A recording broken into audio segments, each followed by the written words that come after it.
మీనా ద్వారా కల్పనను ప్రభావతి ఇంటికి తీసుకొచ్చి రోహిణి కుట్రను బయట పెట్టించిన బాలు. అసలు ఇదంతా ఎలా జరిగిందనేది వీడియోని స్కిప్ చేయకుండా చివరి వరకు చూడండి.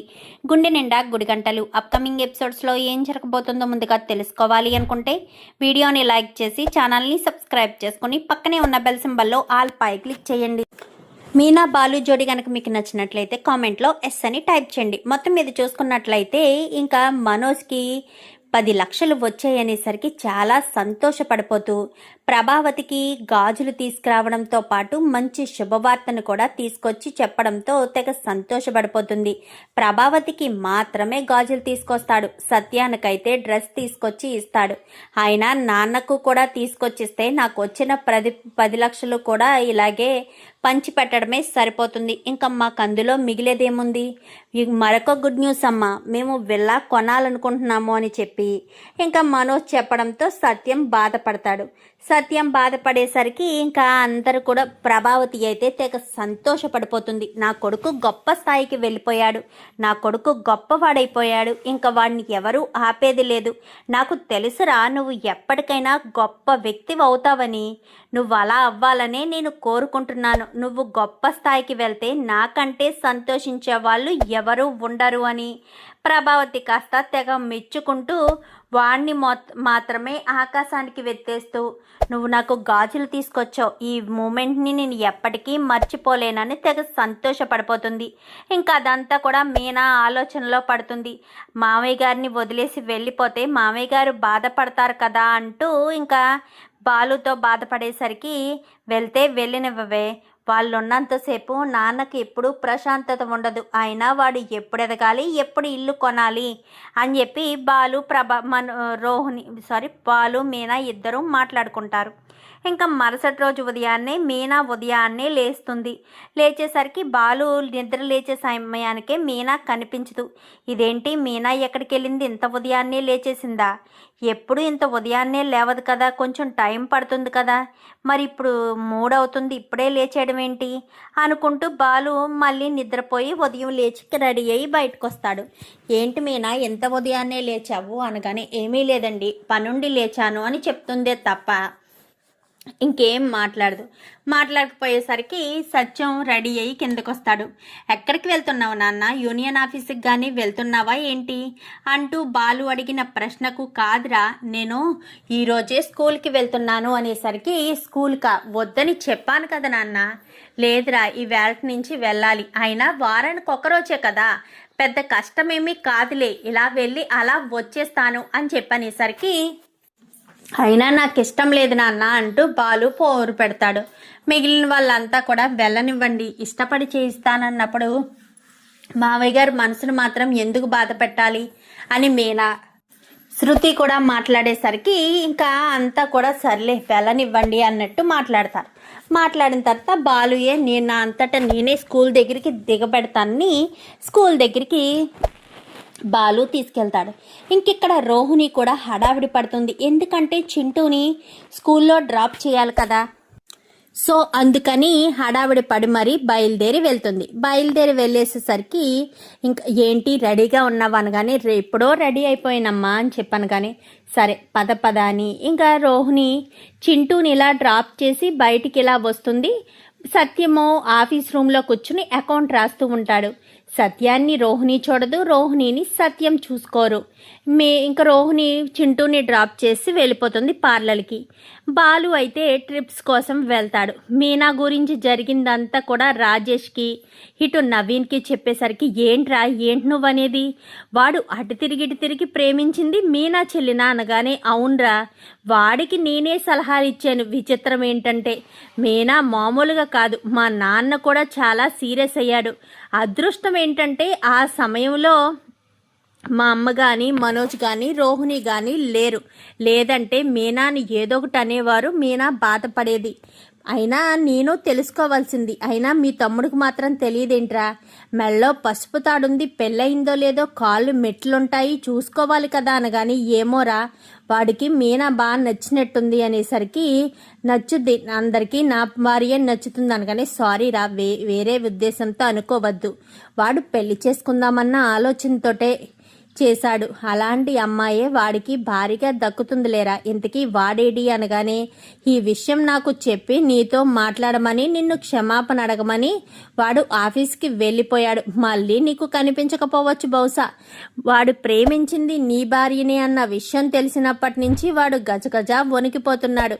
ఎందుకంటే నీ గురించి వాడికి చెప్తూ ఉంటాను కదా, అలాంటి వాడు ఇలాంటి వాడు, అలా చేస్తాడు ఇలాంటి చేస్తాడు, మంచొచ్చే మంచే, చెడొస్తే మాత్రం అస్సలు ఎవరిని వదిలిపెట్టడు అని చెప్తుంటాను కదా. అది గుర్తుపెట్టుకుని వాడు తెగ కంగారు పడిపోతున్నాడు అని చెప్పాను. కానీ అలాంటిదేమీ లేదులేరా, వాడిది మాత్రం తప్పేముంది. మా డబ్బుడమ్మ చేసిన పని, మెడలో మంగళసూత్రాలన్నీ కూడా రిమూవ్ చేసేసి అప్లోడ్ చేసిందంట. దానివల్ల పెళ్లి కాలేదు అనుకున్నాడు అంతే, అంతకు మించి ఏమీ లేదు. వాడిని నేనేమీ అనలే. మరొక్కసారి ఎవరినైనా ప్రేమిస్తే 1-2 సార్లు తనని బాగా అబ్జర్వ్ చేసి మెడలో పసుపు తాడుందా, లేక నల్లపూసలున్నాయా, కాళ్ళకి మెట్లున్నాయా, లేదా ఒకసారి మీకు పెళ్ళయిందా అని అడిగేసి లవ్ చేయడం చాలా మంచిదని చెప్పు అని చెప్పాను. కానీ మొత్తానికైతే మంచి పని చేసావు అంటూ రాజేష్ వాళ్ళు నవ్వుకుంటారు. ఇంకా అలా నవ్వుకున్న తర్వాత అందరూ కూడా ఎవరి పనుల్లో వాళ్ళు వెళ్ళిపోతారు. మీనా షాప్ దగ్గరికి అంటే గుడి దగ్గరికి వచ్చి ఫోన్ చేస్తుంది బాలుకి. ఫోన్ చేసేసరికి బాలు కాస్త వస్తాడు. ఏంటి బావా, అక్కకు నువ్వే వేరే అతన్ని చూసావంట అని చెప్పాను, కానీ నీకు కూడా చెప్పేసిందా ఏంటి? ఎవరో ఏడిపిస్తున్నారని భయపడింది. పెప్పర్ స్ప్రే కొనుక్కోమని చెప్పావంట కదా నువ్వు, అందుకని పెప్పర్ స్ప్రే కొనుక్కుని వెళ్తూ ఉండగా నేను చూస్తే విషయం చెప్పింది అని చెప్పనేసరికి నాకేం తెలుసు అనగానే, మంచి పని బావా, అయినా నువ్వు సలహాలు కూడా ఇస్తావా అనగానే, నీకు ఏమైనా సలహాలు కావాలా అంటూ సుమతిని వెటకారంగా మాట్లాడతాడు. నాకేదైనా సలహాలు కావాలితే నిన్నే అడుగుతానులే బావా అని సుమతి కూడా జోకులు చేస్తూ ఉంటుంది. ఇంతకీ ఎందుకు రమ్మన్నావు ఇక్కడికి మీనా అనగానే, ఈరోజు సుమతి పుట్టినరోజండి అనేసరికి, ఏంటి చిన్నగంప ఈరోజు నీ పుట్టినరోజా అనగానే, అవును బావా అని చెప్పనేసరికి, పుట్టినరోజు శుభాకాంక్షలు, ఈరోజు నీకేం కావాలో చెప్పు అనగానే, నాకేం వద్దు బావా అని చెప్పి కాళ్ళ మీద పడి ఆశీర్వాదం తీసుకుంటుంది. వెంటనే తన జోబీలో చేపెట్టేసరికి అప్పుడే ట్రిప్కి వెళ్ళొచ్చి ఎవరో ఇవ్వాల్సినవి ఉంటే ఒక 5,000 రూపాయలు ఉంటే 5,000 రూపాయలు సుమతి చేతిలో పెట్టి, నీకు నచ్చిన డ్రెస్ కొనుక్కో అనగానే, ఎందుకు బావా ఇంత డబ్బులు, 1,000 రూపాయలు ఇచ్చినా సరిపోయేది కదా అనగానే, లేదు నువ్వు హాస్పిటల్కి జాబ్ కోసం వెళ్తున్నావు, మంచి డ్రెస్సులు ఉన్నాయో లేదో కొంచెం డిగ్నిటీగా కనిపించాలి కదా, అందుకే ఈ డబ్బులతో డ్రెస్సులు కొనుక్కో, నేనే కొని తీసుకొద్దామని అనుకున్నాను, కానీ నువ్వు ఎలాంటి వాడతావో ఏ టైప్ వాడతావో నాకు తెలియదు కదా, అందుకే కొనలేదు, అవకాశం వచ్చింది కాబట్టి ఇప్పుడు డబ్బులు ఇస్తున్నాను అంటూ సుమతికి 5,000 ఇస్తాడు. ఇచ్చేసరికి సెల్ఫీ తీసుకొచ్చిరండి అని చెప్పాను. కానీ ఇంకా అందరూ కూడా సెల్ఫీ తీసుకుంటారు. ఆ ముందు రోజే కల్పన ఊళ్ళోకి వస్తుంది. ఒక అర్జెంటుగా రిజిస్ట్రేషన్ పని ఉంటే ఊళ్ళోకి వచ్చి బాలుతో పాటు వెళ్ళి ఆ రిజిస్ట్రేషన్ దగ్గర స్థలం దగ్గర నిలబడి ఫోటో తీసుకుంటుంది. బాలు, ఈ స్థలం నేను కొన్నాను, దీనికి జ్ఞాపకంగా నువ్వు నాతో కలిసి దిగిన ఫోటో ఇది ఎప్పటికీ ఉంటుంది, ఇది గుర్తుగా ఉంచుకుంటానని ఒక సెల్ఫీ తీసుకుంటారు. సెల్ఫీ తీసుకునేసరికి ఆ సెల్ఫీ తీసుకున్నది ఇక్కడ సుమతి వాళ్ళు కూడా సెల్ఫీ తీసుకుంటారు కదా, సెల్ఫీ తీసుకుందామని కారు దగ్గర నిలబడి ముగ్గురు కూడా సెల్ఫీ తీసుకుంటారు.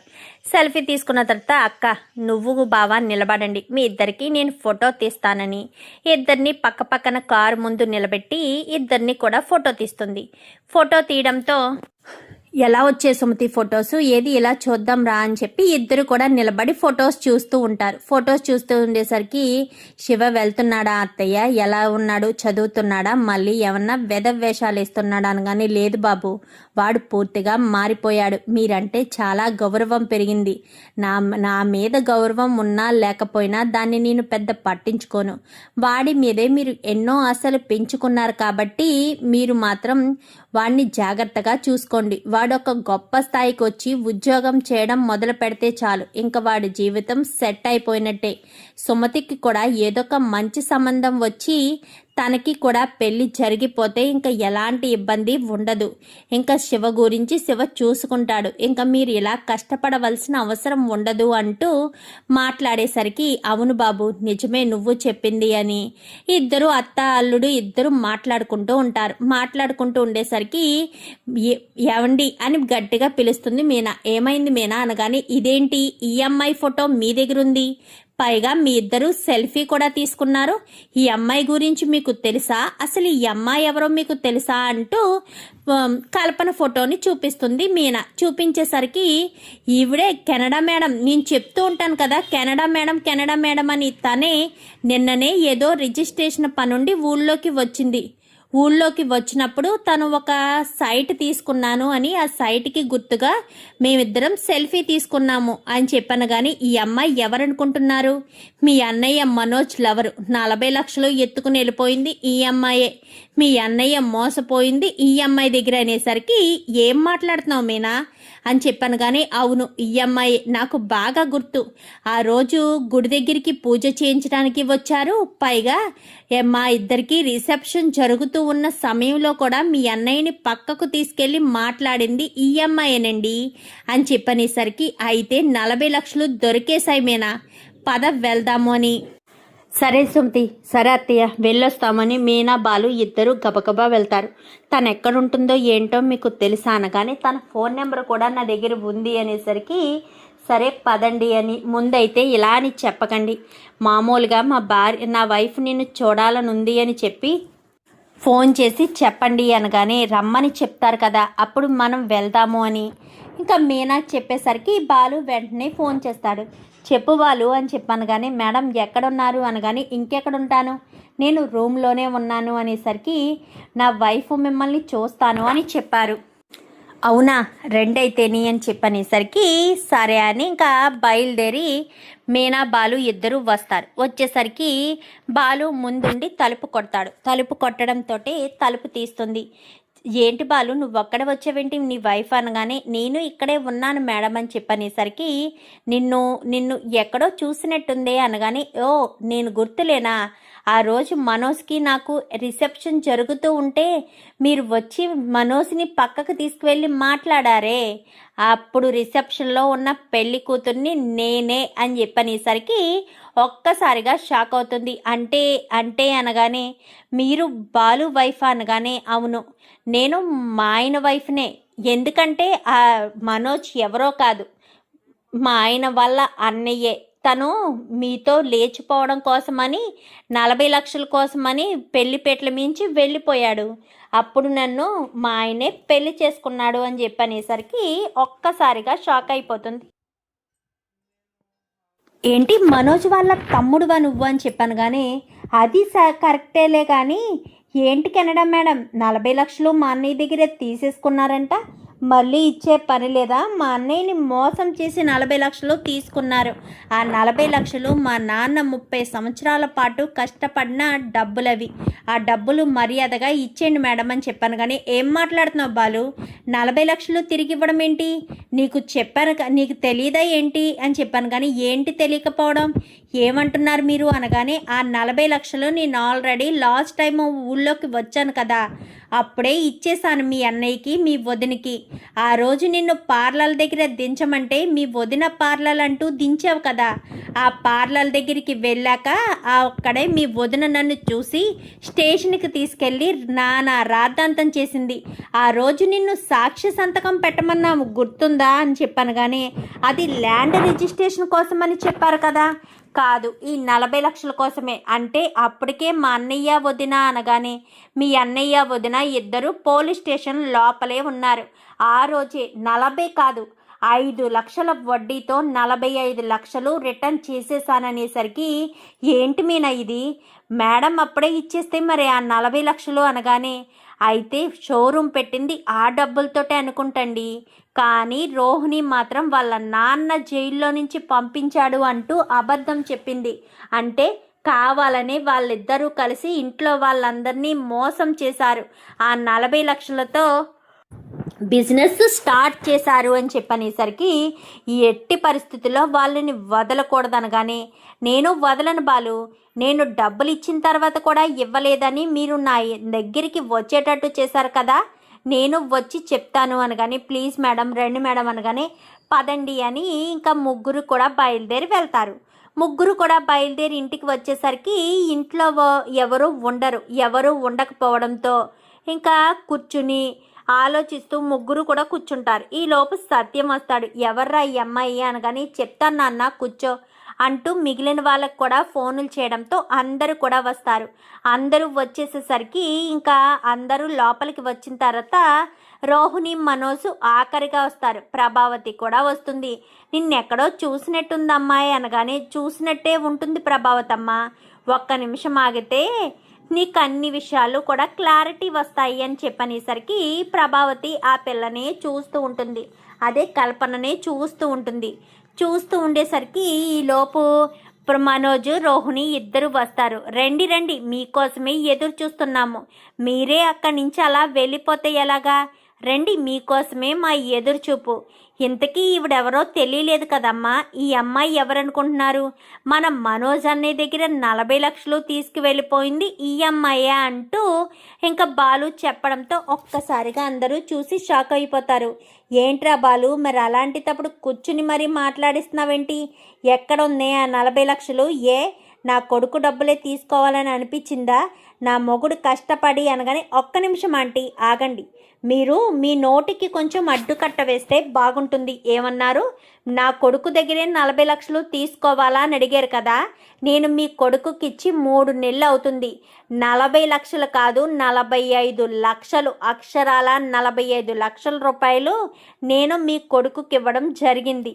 అది మీకు తెలీదు, మీకు చెప్పలేదు. గత 3 నెలలుగా ఈ విషయాన్ని మీ దగ్గర దాచిపెట్టారనగానే, అది అబద్ధం, ఇవ్వలేదు నాకు అని చెప్పి మనోజ్ అంటాడు. ఏంటి ఏమన్నావు, నేను నీకు డబ్బులు ఇవ్వలేదా అంటూ ఇంకా మనోజ్ దగ్గరికి వెళ్ళి మనోజ్ చెంప పగలగొట్టి, మరి ఇదేంటిది, నువ్వు ఆ రోజు పోలీస్ స్టేషన్లో సంతకాలు పెట్టావు కదా, 45 లక్షలు నాకు వచ్చాయి అని సంతకం పెట్టావు కదా, ఆ లెటరు నా దగ్గరే ఉంచుకున్నాను మనోజ్. ఎప్పటికైనా నీ నుంచి నాకు ఎలాంటి రిస్క్ ఉంటుందని నాకు తెలుసు. ఏదో రకంగా నాకు అవసరం పడుతుందని ఈ స్లిప్ని నేను ఇండియా వచ్చిన ప్రతిసారి కూడా నేను ఈ డాక్యుమెంట్ని తీసుకుని వస్తున్నాను అంటూ అది కాస్త తీసి ప్రభావతి చేతికి ఇస్తుంది. ప్రభావతి దగ్గర నుంచి రవి, శృతి అందరూ చూస్తారు. అవును, ఇందులో 45 లక్షల రూపాయలు వచ్చినట్టుగానే సంతకం పెట్టారు అని చెప్పనేసరికి, అది ఇప్పుడు చెప్పండి ఆంటీ, 45 లక్షలు నేను ఆల్రెడీ ఇచ్చి 3 నెలలు అయింది, అందులో డేట్ కూడా ఉంది. మరి ఎన్ని రోజులు ఆ డబ్బులు వాళ్ళు ఏం చేసుకున్నారో, ఎక్కడ దాచిపెట్టుకున్నారో, మరి ఎలా ఖర్చు పెట్టుకున్నారో, ఏం బిజినెస్లు స్టార్ట్ చేశారో నాకైతే తెలీదు, నాకైతే ఏ సంబంధం లేదు. నేను ఆల్రెడీ అమౌంట్ ఇచ్చి సుమారు 3 నెలలు అయింది అని చెప్పి ఇంకా కల్పన చెప్పేసేసరికి ప్రభావతి ఒక్కసారిగా షాక్ అయిపోతుంది. ఏంటి ఏమంటున్నారు అంటే, మీరు 45 లక్షలు ఇచ్చేశారా అంటూ ఇంకా బాలు, రవి, శృతి అడిగేసరికి నేను అప్పుడే రిటర్న్ చేశాను అని చెప్పనేసరికి ఇంకా అవంతా కూడా విన్న తర్వాత ప్రభావతి పిచ్చ కోపంతో మనోజ్ కాలర్ పట్టుకుంటుంది. ఆ అమ్మాయి నీకు 45 లక్షలు ఇచ్చిందా అని చెప్పనగానే, ఇచ్చిందమ్మా ఇచ్చింది అని చెప్పనేసరికి, మరి తను 45 లక్షలు ఇస్తే ఆ 45 లక్షలు ఏం చేసావురా అంటే, ఆ 45 లక్షలు తీసుకొచ్చి ఏం చేసావు అనగానే, ఈ రోహిణి 45 లక్షలు నువ్వు కూడా తీసుకున్నావంట కదా, ఏం చేశారా 45 లక్షలు అనగానే, ఆ డబ్బులతోనేనమ్మా ఈ ఫర్నిచర్ షాప్ పెట్టింది అనగానే, ఓహో 45 లక్షలతో ఫర్నిచర్ షాప్ పెట్టుకుని రోహిణి వాళ్ళ నాన్న మలేషియా నుంచి పంపించాడు అంటూ అబద్ధం చెప్పారా, మోసం చేశారా, బాగుందిరా, చాలా బాగుంది. నాకు ఎప్పుడు లేని రోహిణి వాళ్ళ నాన్న అంత చింటిగా డబ్బులు పంపించేశాడేంటి, పోనీలే ప్రతిరోజు మొగుడు గురించి చెప్తుందేమో అందుకు పంపించేశాడేమో అనుకున్నాను, కానీ ఇంత మోసం చేస్తుందని అస్సలు అనుకోలేదు. ఏంటి రోహిణి, అసలు ఈ సలహా ఎవరిచ్చారా నీకు అనగానే, ఆ రోజు డబ్బులు ఇవ్వగానే నేను తీసుకొచ్చి ఇంట్లో ఇచ్చేద్దామని అనుకున్నానమ్మా. కానీ రోహిణి మాత్రమే డబ్బులన్నీ ఇంట్లో ఇస్తే నీ వాటాకు 10 లక్షలు మాత్రమే వస్తాయి, 10 లక్షలతో మనం ఏ బిజినెస్ చేయలేము, అందుకే 40 లక్షలతో బిజినెస్ చేసి డబ్బులు వచ్చాక వాళ్ళ డబ్బులు వాళ్ళకి ఇచ్చేద్దాము అంటూ రోహిణి వద్దు, ఆ డబ్బులు మన దగ్గరే పెట్టుకుని బిజినెస్ చేద్దామంటూ చెప్పింది.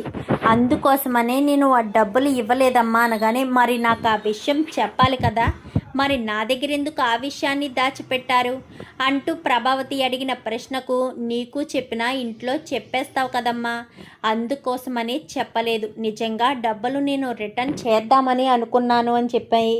మాట్లాడేసరికి, మరి నువ్వు నాకు ఒక్క మాట కూడా ఎందుకు చెప్పకపోవాలి, నువ్వు నా దగ్గర ఎందుకు నిజాన్ని దాచిపెట్టాలి, అబద్ధం చెప్పి నన్ను ఎందుకు మోసం చేయాలి, ఇన్ని రోజులు మేము ఆ డబ్బుల కోసం ఎంత ఇబ్బంది పడుతున్నామో, ఎవరికి ఇవ్వాల్సిన డబ్బులు వాళ్ళకి ఇస్తే వాళ్ళు ఏం కావాలంటే వాళ్ళు చేసుకుంటారు కదా, ఆ బాలు రూమ్ కట్టుకోవాలి అని ఎప్పటి నుంచో తాపత్రయపడుతున్నాడు, రవి హోటల్ ఏదో పెట్టుకోవాలి అంటూ ఎప్పటి నుంచో డబ్బుల కోసం ఇబ్బంది పడుతున్నాడు, మీ నాన్న డబ్బులు మొత్తం నువ్వే కాజేస్తావా, చదువు విషయంలో కూడా నీకే న్యాయమే జరిగింది, నువ్వు నా కొడుకువి, నాకు పరువుని నన్ను గొప్ప స్థాయికి తీసుకువెళ్తావు అని నిన్ను నమ్మి నీకు ప్రతి ఒక్కటి మేలు చేస్తూ వచ్చినందుకు కన్న తల్లికి కూడా చెప్పకుండా బాగా మోసం చేసావురా, నన్ను బాగా చేసావు అంటూ ప్రభావతి కాస్త మనోజ్ని ఆ చెంప ఈ చెంప వాయిగొట్టేసరికి ఇంకా మనోజ్ అయితే సైలెంట్గా ఉంటాడు. ఏంటి రోహిణి, ఏంటిదంతా, అసలు నువ్వు ఇలా చేస్తావని కలలో కూడా అనుకోలేదు, నువ్వు ఈ రకంగా చేసి నా కొడుకుని పూర్తిగా మార్చేసావు కదా, కావాలని నువ్వు ఇదంతా చేసావు కదా, ఆస్తి మొత్తం నీకే దక్కాలని చాలా స్వార్థంగా ఆలోచించావు రోహిణి, కరెక్టే, ఆస్తి అంతా మీకే దక్కొచ్చు, అది మీ ఒక్కరికి కాదు కదా, మా ఆయనకి 4 పిల్లలు ఉన్నారు, 4 పిల్లలకి 40 లక్షల రూపాయలు, 40 లక్షలు అంటే ఒక్కొక్కరికి 10 లక్షల రూపాయలు వస్తాయి, అవన్నీ కూడా వాళ్ళ కడుపు కొట్టి అవన్నీ కూడా మీరే తీసుకుంటూ వచ్చారు, ఇంకా ఆయనకి ఈ విషయం తెలియదేమో, లేదంటే వెళ్ళినప్పుడల్లా అన్నింటిని అడిగే ఆయన దీని గురించి అడగకుండానే వదిలేశారు, నిన్ను నమ్మినందుకు బాగా మోసం చేసావరా అంటూ ప్రభావతి చాలా సీరియస్గానే మనోజ్ని ఇటు రోహిణిని కొట్టేసరికి, అది కాదత్తయ్య, మనోజ్కి మా నాన్న దగ్గర నుంచి ఎలాగా సహాయం రావడం లేదు, ఈ రూపంలో అయినా అవకాశం దొరికింది కదా అన్న ఉద్దేశంతోనే నేను ఇలా చేశానే తప్ప వేరే ఉద్దేశం కాదత్తయ్య, అర్థం చేసుకోండి, మీరు నన్ను తప్పుగా అర్థం చేసుకోకండి అత్తయ్య, ప్లీజ్ అత్తయ్య అని చెప్పి ఇంకా రోహిణి కాస్త బ్రతిమాలేసరికి, ముందు నిన్ననాలే, అసలు నా కొడుక్కి ఇలాంటి సలహాలు ఇచ్చింది నువ్వే, నా కొడుకు ఇలా ఎప్పుడూ చేసేవాడు కాదు, అయినా వాడికి ఇలాంటి సలహాలు ఇచ్చి వాడి జీవితాన్ని నాశనం చేశావు, ఈ రకంగా నువ్వు నా కొడుకుని నాశనం చేస్తావని కలలో కూడా అనుకోలేదు అంటూ ప్రభావతి రోహిణి పీక పట్టుకుంటుంది. వదలండి అత్తయ్య, వదలండి అని చెప్పాను, కానీ ఏంటే వదిలేది, అసలు నా భర్త డబ్బులు ఒక్కలో తీసుకోవాల్సిన అవసరం ఏంటే, నాకు ఒక్క మాట కూడా చెప్పకుండా నీ ఇష్టానుసారానికి నీ సొంత నిర్ణయాలు ఎవడు తీసుకోమన్నాడు అంటూ ప్రభావతి విరుచుకుపడి ఇంకా రోహిణినైతే చితకామతగా ఇంకా కొట్టేసరికి, అది కాదమ్మా, నేను చెప్పేది ఒక్కసారి వినమ్మా అంటూ ఇంకా ప్రభావతిని కాస్త మనోజ్ బ్రతిమాలతాడు. చిచి, నీలాంటోల్ని నమ్మినందుకు నేను ఎంత మోసపోతానని కలలో కూడా అనుకోలేదు, ఈ రకంగా నువ్వు నన్ను మోసం చేసి బాధ పెడతావని అస్సలు అనుకోలేదు అంటూ ఇంకా ప్రభావతి